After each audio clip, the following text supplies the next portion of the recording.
Good morning बच्चों। हम अपना जो लास्ट लेक्चर उसी को आगे कंटिन्यू करते हैं। हम कर रहे थे अपने कैपिटल मार्केट के इंस्ट्रूमेंट्स, तो काफ़ी हद तक हम कर चुके हैं। नेक्स्ट हमारा कैपिटल मार्केट का इंस्ट्रूमेंट आता है जीडीआर हमने ख़त्म किया था अपना लास्ट लेक्चर। तो जीडीआर को मैंने कहा था कि नेक्स्ट लेक्चर में आपको थोड़ा सा मैं आपको एक्सप्लेन करके समझाऊंगी। तो जीडीआर में देखो क्या होता है। जीडीआर का मतलब, इसका मतलब होता है global depository receipt. Global depository receipt अगर आप बुक के अकॉर्डिंग चलें तो इसमें क्या है कि एक ऐसा नेगोशिएबल सर्टिफिकेट होता है held in a bank of one country representing a specific number of shares और stock on the exchange of another country. इसका मतलब ये है कि अगर आपने देखो क्या है कि जीडीआर एक बैंक सर्टिफिकेट होता है issued in more than one country for the share of in a foreign company. कि भाई अगर आपकी आपकी कंपनी है और आपको इंटरनेशनल मार्केट में एंट्री करनी है, आप चाहते हो कि आपके शेयर्स वहाँ पर भी खरीदे बेचे जाएं और ज़रूरी नहीं है कि वहीं के सिटीजन्स आपके शेयर्स परचेज़ कर सके। ऑल ओवर द वर्ल्ड या आपकी कंट्री के भी सिटीजन्स बाहर जाकर भी इंटरनेशनल स्टॉक एक्सचेंज पर भी आपके शेयर्स खरीद सके। फॉर एग्जांपल इंडियन कोई कंपनी है, अब इंडियन कंपनी है, उसको अपने शेयर्स इशू करने हैं, तो वो कहाँ पर लिस्ट करेगी अपने आप को? या तो बीएससी पे करेगी या एनएससी पे करेगी। कि हमारे नेशनल लेवल के 2 स्टॉक एक्सचेंज है। वैसे तो हमारी कंट्री में 22 या 23 स्टॉक एक्सचेंज हैं, लेकिन हमारे जो नेशनली रिकॉग्नाइज्ड हैं ये 2 हैं। अब अगर आप ये कंपनी को ये है कि आपको जो है नस्डैक पर, जो कि अमेरिकन स्टॉक एक्सचेंज है, वहाँ पर, या लंदन स्टॉक एक्सचेंज है, वहाँ पर आपको जाके ट्रेडिंग करनी है, ठीक है। तो आप क्या करोगे, आपको थोड़े आपके जो शेयर्स हैं, ठीक है, वो आपको एक वहाँ के किसी भी एक बैंक के पास रखने होंगे, ताकि उन शेयर्स के बेसिस पर जो बैंक है वो इन्वेस्टर्स को क्या दे सके, आपको उन बैंक को, जो बैंक है वो इन्वेस्टर्स को जीडीआर इशू कर सके। जीडीआर इशू करने का मतलब ये है कि आपके पास एक सर्टिफिकेट हो जाता है कि आप फॉरेन कंट्री में किसी भी कंपनी के शेयर्स परचेज कर सकते हो। अब इसको एक एग्जांपल से समझना चाहें अगर हम, तो वो एग्जांपल ये है। फॉर एग्जांपल इफ़ इन्फोसिस का नाम तो आप सबने सुना होगा। आईटी सेक्टर की हमारी बहुत ही नामी कंपनी है Infosys, founded by Narayan Murthy.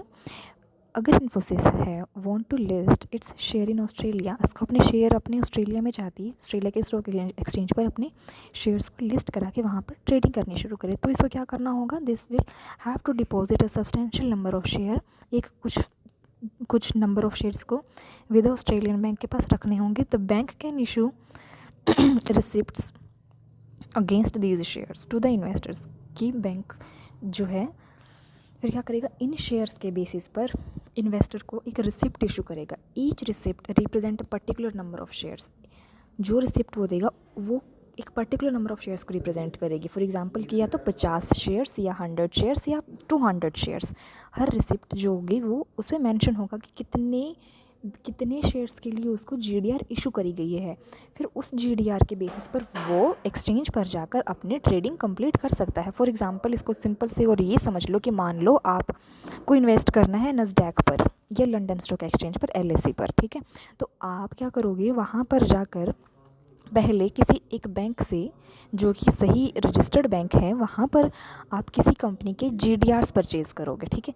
GDR जो होते हैं वो किसी भी कंपनी के हो सकते हैं। नाम से पता चलता है ग्लोबल डिपॉजिटरी, तो वहाँ पर ग्लोबली दे आर एप्लीकेबल। तो आप किसी भी कंपनी के जीडीआर मांग सकते हैं उनसे, बजाय बैंक के पास वो लिस्टेड होनी चाहिए, ठीक है। तो बैंक आपको आपसे पूछेगा आपको कितने पर्टिकुलर शेयर्स आपको इन्वेस्ट करने हैं, हम आपको उतने की जीडीआर इशू करेंगे। तो आप बैंक को बता दो आपको जितने की जीडीआर मिलेगी, आप जाके उनके स्टॉक एक्सचेंज पर उसके बेसिस पर ट्रेडिंग कर सकते हो। तो ये हो गया आपका जीडीआर। ऐसे ही आपका एक टर्म होती है एडीआर। आप कभी भी इसके कम अक्रॉस हो सकते हैं इस टर्म के, इसीलिए मैं आपको बता रही हूँ कि एडीआर और जीडीआर में आप कंफ्यूज ना हो जाओ। तो क्या मतलब है, देखो जीडीआर जो है वो एक वाइडर टर्म है, ठीक है, वाइड है। एडीआर इसका एक पार्ट बन जाता है। जी का मतलब ग्लोबल है, ए का मतलब अमेरिकन है। अमेरिकन डिपॉजिटरी रिसिप्ट का क्या मतलब होगा कि अगर आपने एडीआर ख़रीदा है तो आप अमेरिकन कंपनी के शेयर्स में इन्वेस्ट कर सकते हो, लेकिन अगर आपने जीडीआर ख़रीदा है तो आप किसी भी कंपनी के शेयर में इन्वेस्ट कर सकते हो। इसीलिए जीडीआर का जो स्कोप होता है वो वाइडर होता है और एडीआर का स्कोप जो है वो नैरो होता है, कम होता है, कम चौड़ा होता है। क्यों? क्योंकि एडीआर सिर्फ और सिर्फ अमेरिकन कंपनी से ही डील करती है, जो एडीआर टर्म है। अच्छा, तो अब हमारा आगे बढ़ते हैं हम। तो ये अब आई थिंक आपको क्लियर हो गया होगा जो आपका जीडीआर है इसका मतलब क्या है। नेक्स्ट है आपका foreign currency convertible bond. Foreign currency convertible bonds, इसके नाम से पता चल रहा है, देखो ये एक तरह का क्या है, बॉन्ड की एक टाइप है। और बॉन्ड क्या होते हैं, हमारे डेट इंस्ट्रूमेंट्स होते हैं। और इसे क्या खासियत होगी, फॉरेन करेंसी है इसके नाम के आगे, इसका मतलब इसमें फॉरेन करेंसी से कुछ रिलेट होगा। आप देखते हैं इसके अंदर क्या है, कन्वर्ट, और उसके नाम में क्या है, कन्वर्टिबल भी। इसका मतलब हम इसको कन्वर्ट भी करा सकते हैं। कन्वर्टिबल बॉन्ड्स हमने देखे थे ना, कन्वर्टिबल डिवेंचर्स क्या थे, ऐसे डिवेंचर्स या ऐसे बॉन्ड्स जिनको हम एक टाइम के बाद इक्विटी शेयर्स में कन्वर्ट करा सकते हैं। तो अब आपको होगी कि इसमें तो सारे तरह के फीचर्स, इक्विटी का भी फीचर्स आ गया और बॉन्ड का भी फीचर आ गया, तो इसीलिए इसका नाम क्या पड़ा, convertible bond.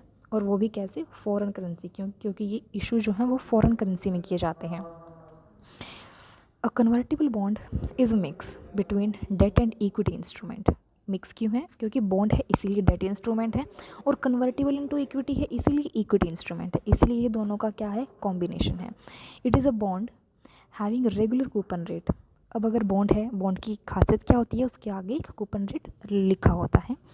Principal payment, but these bonds have also give the bondholder the option to convert the bond in the stocks. इनके पास क्या है, फिक्स रेगुलर कूपन भी है, प्रिंसिपल अमाउंट भी इनको पे कर दी जाएगी, और एक साथ क्या इनके एक ऑप्शन है कि ये एक टाइम के बाद अपने बॉन्ड्स को इक्विटी शेयर्स में कन्वर्ट करा सकते हैं। FCCB is issued in a currency different than the issuer's domestic company. जो शेयर इशू करने वाली कंपनी है वो अपनी नेशन की करेंसी के अलावा दूसरी करेंसीज़ में FCCB को इशू करती है।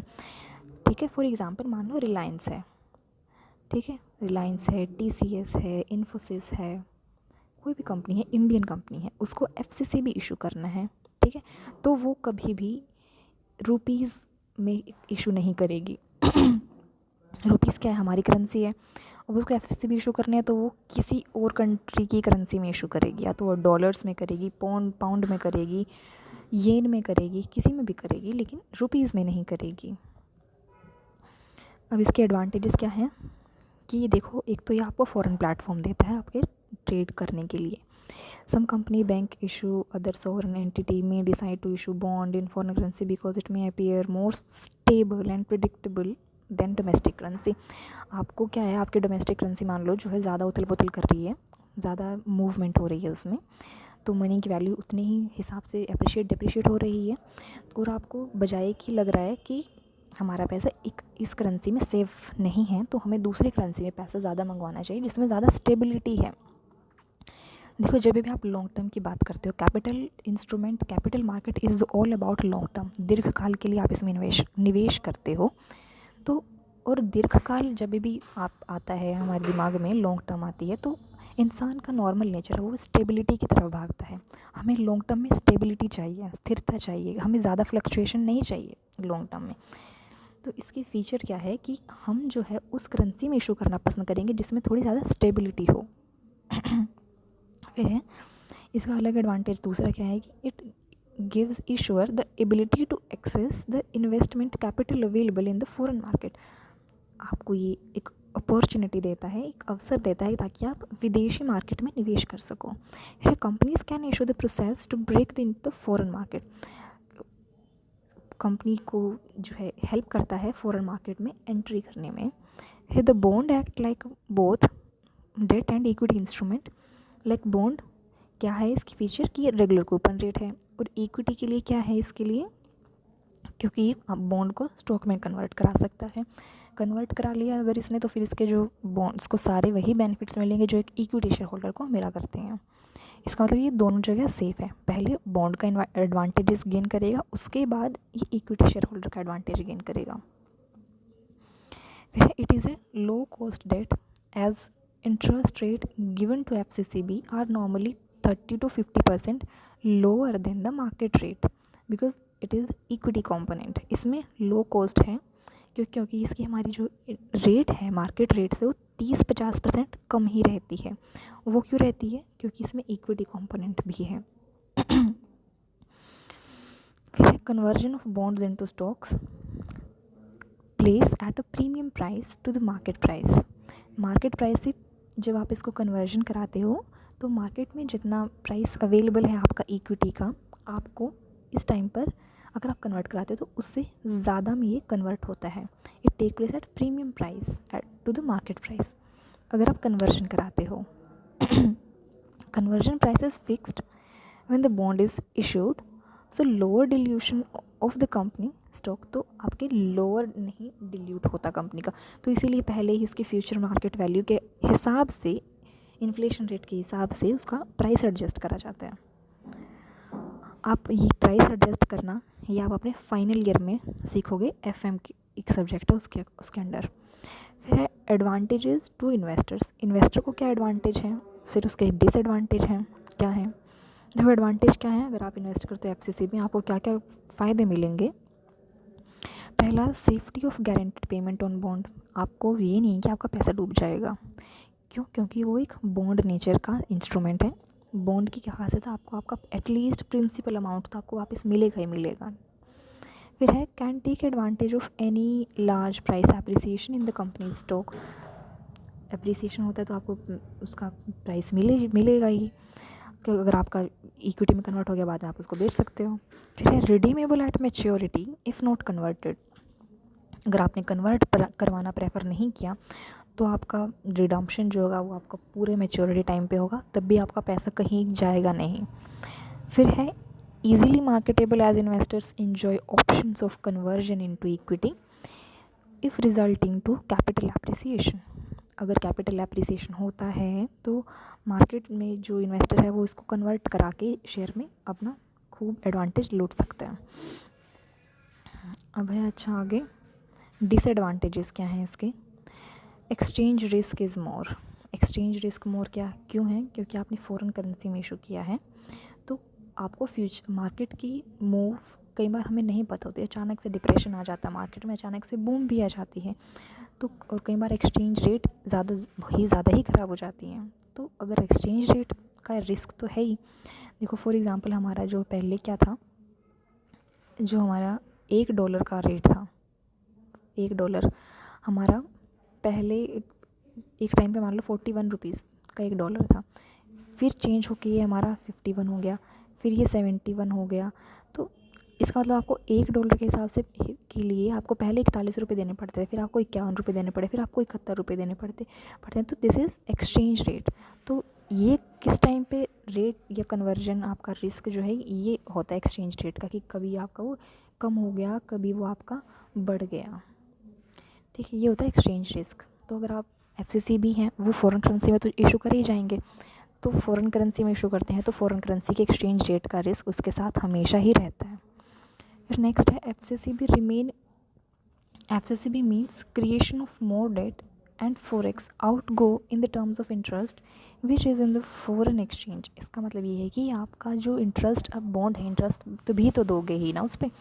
तो अगर आपका एक्सचेंज रेट बहुत ज़्यादा हाई हो गया है तो पहले मान लो आपको 500 रुपये इंटरेस्ट देने पड़ते थे, लेकिन एक्सचेंज रेट की वजह से अब आपको 600 रुपये का इंटरेस्ट देना पड़ता है। लेकिन अगर आपका ये इंडियन करेंसी में ही होता है, इंडियन डिवेंचर हुआ होता, तो आपको 500 रुपये देने पड़ते बजाय कि फ़ॉरेन के जिसमें आपको 600 देने पड़ते। तो ये क्या एक्सचेंज रेट का ही तो रिस्क है ये। फिर है in case of convertible bond the interest rate is low but there is exchange risk. Interest rate तो कम है लेकिन एक्सचेंज रेट का इसमें रिस्क है। एक ही चीज़ को इन तीनों पॉइंट में बार बार रिपीट कर रहे हो। If the stock price plummets, investor will not go for the conversion but redemption। अगर आपके प्राइसेस जो हैं कम हो जाते हैं तो आप कन्वर्ट नहीं कराओगे, उल्टा इसको रिडम्पशन ही कराने इसकी प्रेफर करोगे। It remains a debt in the balance sheet until conversion. अगर आप खुद कन्वर्शन कराना प्रेफर नहीं करोगे तो ये आपका हमेशा डेट ही रहेगा। ये हो गया हमारा FCCB। नेक्स्ट है हमारा इंस्ट्रूमेंट डेरिवेटिव। नेक्स्ट है हमारा डेरिवेटिव। डेरिवेटिव है, फिर फ्यूचर्स है, ऑप्शंस है, पी नोट्स हैं, फंड्स ऑफ फंड है, exchange traded fund, ETF, recent developments. ठीक है, तो हम आज डेरिवेटिव और कर लेते हैं। डेरिवेटिव का मतलब क्या होता है? देखो, डेरिवेटिव एक तरह से मैं आपको पहले बताती हूँ। मान लो आपके पास एक बास्केट है, ठीक है, एक टोकरी आपके पास, इसमें आपके पास कुछ शेयर्स हैं, ठीक है, ये हैं आपके, इनको मैं ऐसे से लिखती हूँ, ये एस हैं। कुछ आपके पास डिवेंचर्स हैं, कुछ आपके पास बॉन्ड्स हैं, ठीक है। आपको अपने, मान लो आपके पास 50,000 रुपये हैं, आपने इन्वेस्ट करने हैं। तो आपको ये नहीं पता मैं कैसे कैसे इन्वेस्ट करूँ, ठीक है, कितने शेयर लूँ, कितने डिवेंचर लूँ, कितने बॉन्ड लूँ। देखो, अगर तो आपको नॉलेज ही नहीं है मार्केट की, लेकिन फिर भी आपको इन्वेस्ट करना है, तो आप क्या करोगे? उठा के 50,000 के शेयर्स ले लोगे भाई, ठीक है। अगर आपकी, ठीक है, नॉलेज भी है लेकिन प्रायोरिटी नहीं है आपकी, जो भी आपकी कंडीशन है, अलग अलग तरह के इन्वेस्टर हैं, या तो वे सारे आप शेयर्स में इन्वेस्ट कर दो, या आप चाहो कि मैं, मेरा जो मनी है वो थोड़ा बास्केट, मेरी पोर्टफोलियो अच्छा बने, मेरे पास सब तरह की चीज़ें होनी चाहिए। तो फिर आप क्या करोगे? एक एक शेयर, एक एक बॉन्ड ना लेके आप क्या करोगे? एक डेरिवेटिव खरीद लोगे। डेरिवेटिव का मतलब होता है कि, मतलब ये एक ऐसा लोट खरीद लोगे, एक ऐसा इंस्ट्रूमेंट खरीद लोगे जिसमें कि शेयर्स भी हैं, डिवेंचर्स भी हैं, उसमें बॉन्ड्स भी हैं। इन सभी का कॉम्बिनेशन बना के एक सिक्योरिटी बनाई गई है, एक इंस्ट्रूमेंट बनाया गया है जिसका नाम डेरिवेटिव है। ये है डेरिवेटिव का मतलब। तो डेरिवेटिव क्या है? एक फाइनेंशियल इंस्ट्रूमेंट है whose characteristics and nature depends upon the characteristic and value of some underlying assets, typically commodity, bond, equity, currency. एक ऐसा इंस्ट्रूमेंट हो गया जिसकी नेचर, जिसका कैरेक्टरिस्टिक, विशेषताएं, उसका प्रकार जो है, सब कुछ डिपेंड करेगा उसके अंदर सिक्योरिटीज़ कैसी हैं, ठीक है। अब मान लो एक डेरिवेटिव है, मान लो ये डेरिवेटिव है जिसमें कि 2 शेयर हैं, 2 डिवेंचर्स हैं, 5 बॉन्ड्स हैं। और दूसरा डेरिवेटिव है, मान लो आपका ये D1 था, ये D2 है, जिसमें कि शेयर एक ही है, सारे डिवेंचर हैं, बॉन्ड्स हैं। तो D1 की प्राइसिंग D2 की प्राइसिंग से कैसे डिफरेंस करेगी, वो डिपेंड करेगा आपके इनके अंदर किस किस तरह की सिक्योरिटीज़ हैं। ये जिस तरह से सिक्योरिटीज़ मूव करेंगे उसी तरीके से आपका डेरिवेटिव के प्राइसेस घटेंगे और बढ़ेंगे। तो अगर डेरिवेटिव, किसी भी डेरिवेटिव के प्राइसेस घट बढ़ रहे हैं या कैसी भी तरह की फ्लक्चुएशन उसमें होती है, तो इसका मतलब है कि उसके अंदर जो सिक्योरिटीज़ हैं वो किस तरह से फ्लक्चुएट करती हैं। फिर derivatives are usually broadly categorised by the relationship between the underlying and the derivatives. Between derivatives, इनका आपस में कैसा रिलेशन है, और इनके अंदर जो एसेट्स हैं उनका आपस में कैसा रिलेशन है, ये है आपका डेरिवेटिव। फिर है टाइप ऑफ अंडरलाइंग एसेट्स, उसके अंदर कौन से किस किस तरह की हैं, कितनी इक्विटी हैं, कितने डेरिवेटिव्स, इक्विटी डेरिवेटिव्स हैं, कितने फॉरेन एक्सचेंज डेरिवेटिव्स हैं उसके अंदर। फॉरेन एक्सचेंज ज़्यादा होगा तो सीधी सी बात है, एक्सचेंज रेट का रिस्क ज़्यादा होगा उसमें।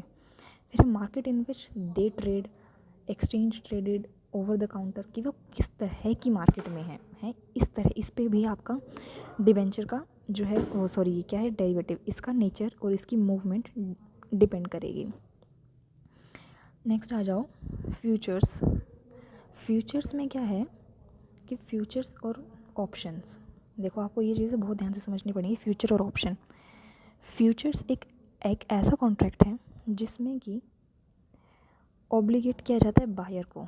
देखो, इससे पहले हम ये करें, इससे पहले मैं आपको एक एग्जांपल से समझाती हूँ कि मान लो 2 बंदे हैं, ए और बी। ये आपस में डिसाइड करते हैं कि मेरे पास, ये दोनों एक कॉन्ट्रैक्ट में एंटर करते हैं। इन दोनों ने क्या किया? एक कॉन्ट्रैक्ट में एंटर किया। ए के पास कुछ सिक्योरिटीज़ हैं और बी के पास कुछ है। ये मान लो कि बी के पास कुछ नहीं है, ठीक है, और ए के पास कुछ सिक्योरिटी हैं। या फिर एक अलग केस मान लो कि बी के पास सिक्योरिटीज़ हैं और ए के पास कुछ भी नहीं है। तो आपकी जो है, जो मर्ज़ी मान सकते हो। तो दोनों ने कॉन्ट्रैक्ट में एंटर किया और कहते हैं कि हम एक फ्यूचर डेट डिसाइड कर लेते हैं। मान लो आज क्या 1 दिसंबर है, ये कहते हैं कि भाई हम 31 जनवरी का एक कॉन्ट्रैक्ट एंटर करते हैं कि मेरे पास जो सिक्योरिटीज़ हैं मैं तुम्हें दूंगा, कितने रेट, जो भी रेट होगा वे आपस में डिसाइड करते हैं कि इस रेट पे दूंगा। मान लो आज उस सिक्योरिटी का रेट 500 रुपये है, ठीक है। तो ये कहते हैं कि मैं 31 जनवरी को आपको ये सिक्योरिटी दे दूंगा। कितने रेट में दूंगा भाई? 600 में भी मान सकते हैं, वे 400 में मान सकते हैं। Completely depends on their mutual understanding. तो वे एक कॉन्ट्रैक्ट में एंटर करते हैं। फिर 31 जनवरी जब आई तो फिर वो कहते हैं कि भाई अब उस टाइम पे तो 500 था, आज 600 रुपये है। तो जितना का भी अब लॉस प्रॉफिट जो है वो जिस पार्टी का, जिसने कॉन्ट्रैक्ट बाय किया है, लॉस प्रॉफिट सारा उसका है। तो ये एक अब ज़्यादा बढ़ गई प्राइस तो प्रॉफिट है, कम होंगे उसका लॉस है, अभी के बेचारा आगे उसकी किस्मत। अच्छा, तो एक कॉन्ट्रैक्ट है, होता है ये फाइनेंशियल कॉन्ट्रैक्ट है जिसमें कि ऑब्लिगेटिंग है बायर को टू परचेज एन एसेट। कि मान लो ए और बी ने मान लो क्या क्या कॉन्ट्रैक्ट में एंटर किया और ए ने परचेज़र है कॉन्ट्रैक्ट का, ये कहता है कि मैं खरीदूंगा देर से एक पर्टिकुलर डेट पे। तो ए के लिए ऑब्लिगेशन हो जाती है कि भाई कंपल्शन है, आपको उस डेट पे खरीदना ही खरीदना है। Obligations are compulsions. Obligating the buyer, ए यहाँ पर क्या है? बायर है और बी है सेलर है। टू परचेज एन एसेट और seller to sell the asset. या तो ये बायर जो है उसके लिए ऑब्लिगेशन है या सेलर के लिए ऑब्लिगेशन है। डिपेंड करता है कॉन्ट्रैक्ट किसने एंटर करा है, बायर ने करा या सेलर ने करा है। सच इज फिजिकल कमोडिटी और the financial instrument at a predetermined future date and price. वो एक फ्यूचर डेट डिसाइड करते हैं और प्राइस डिसाइड करते हैं कि मैं इस दिन पर आपको ये जो सिक्योरिटीज़ है ये आपसे बाय करूँगा या आपको सेल करूँगा, ठीक है। Future contract details the quantity and the quality of the underlying asset. पहले ही बताते हैं कि मैं कितने हमारे शेयर्स को लेके कॉन्ट्रैक्ट में एंटर हो रहे हैं और वो किस तरह की उनकी क्वालिटी है, क्या वे इक्विटी हैं, क्या वे प्रेफरेंस हैं, क्या फिर वे डेरिवेटिव्स हैं, क्या वो डिवेंचर्स हैं। इस तरह की क्वालिटी वो पहले ही डिसाइड होती है उनकी। They are standardised to facilitate trading on the future exchange. Some future contracts may call for physical delivery of the asset while others are settled in cash. कुछ क्या होता है फिर फ्यूचर डेट पे कहते हैं कि मेरे को तो हमारा शेयर का वादा हुआ था कि आपने 500 शेयर देने हैं, तो मेरे को तो शेयर ही चाहिए। This is physical transfer, physical delivery of the shares. लेकिन दूसरे कुछ शेयर होल्ड, कुछ लोग ये भी कह सकते हैं भाई ठीक है, तू मेरे को शेयर ना दे, मेरे को उतना ही अमाउंट का money they they. It depends वो किस तरह की उनकी आपस में सुलह है। The future market are characterized by the ability to use very high leverage relative to the stock market. Some of the most popular assets on which future contracts are available as equity stocks, indexes, commodities ये है। तो future में क्या है? Future contract क्या है कि जो ऑब्लिगेटिंग है buyer to purchase an asset. जो भी कॉन्ट्रैक्ट में एंटर करता है मतलब कि बनाता है कॉन्ट्रैक्ट को और दूसरे को ऑफ़र करता है, तो जो कॉन्ट्रैक्ट का परचेज़र है उसके लिए ये ऑब्लिगेशन है कि फ्यूचर डेट पे अपना ऑप्शन को एक्सरसाइज करना है उसने। This is futures. नेक्स्ट है ऑप्शन। ऑप्शन जो है हम कल कर लेंगे।